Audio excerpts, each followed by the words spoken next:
صدر پیریز، آپ عمر میں بھی مجھ سے بڑے ہیں اور آپ کی آواز بھی میری آواز سے زیادہ بلند ہے، لیکن مجھے لگتا ہے کہ شاید اپنے ضمیر کی عدالت میں آپ مجرم قرار دیے جا چکے ہیں، اور اس احساس جرم سے جان چھڑانے کے لیے آپ کو اونچی آواز اور طاقتور الفاظ کا سہارا لینا پڑتا ہے۔ بہرحال، آپ نے انسانوں کا قتل عام تو کیا ہے، اور میں بھی ساحلوں پر دم توڑ جانے والے بچوں کی بے گور و کفن لاشوں کو ابھی تک نہیں بھول پایا۔ اور مجھے آپ کے ملک کے وہ دو سابق وزیر اعظم بھی یاد ہیں کہ جب وہ ٹینکوں پر بیٹھ کر فلسطین میں داخل ہونے کے قابل ہوئے تو انہوں نے کہا، آج ہماری خوشی کی کوئی انتہا نہیں ہے۔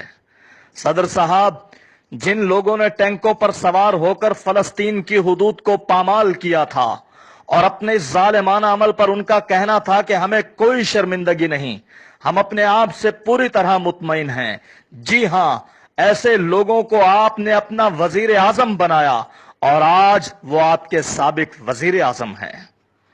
جناب صدر، جو کچھ آپ نے کہا اور لوگوں نے اس پر جو تالیاں بجائیں، میرے نزدیک یہ ایک افسوسناک عمل ہے، کیونکہ فلسطین کے مسئلے میں مرنے والوں کی تعداد بہت زیادہ ہے، لہٰذا جن کاموں کے نتائج ایسے بھیانک ہوں ان پر تالیاں بجانا میرے خیال میں نہ صرف غلط ہے بلکہ انسانیت کی توہین بھی ہے۔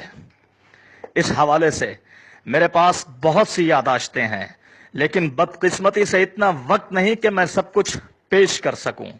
میں صرف دو باتیں کرنا چاہوں گا۔ ارے آپ مجھے بولنے تو دیں۔ مفہوم حکم ربی ہے، تم ہرگز نہ قتل کرو گے، لیکن ہم غارت گری سے متعلق باتیں کر رہے ہیں۔ میرا دوسرا پوائنٹ یہ ہے کہ جیلاد الزیمونی کا کہنا ہے کہ اسرائیلی ظلم و ستم اپنی تمام حدیں پار کر چکا ہے۔ یہ بات کرنے والا کوئی عام آدمی نہیں ہے بلکہ آکسفورڈ یونیورسٹی میں بین الاقوامی تعلقات کے شعبے کا ایک پروفیسر ہے۔ آپ کا بہت بہت شکریہ، کیونکہ میرا نہیں خیال کہ اس کے بعد میں کبھی دوبارہ یہاں بلایا جاؤں گا۔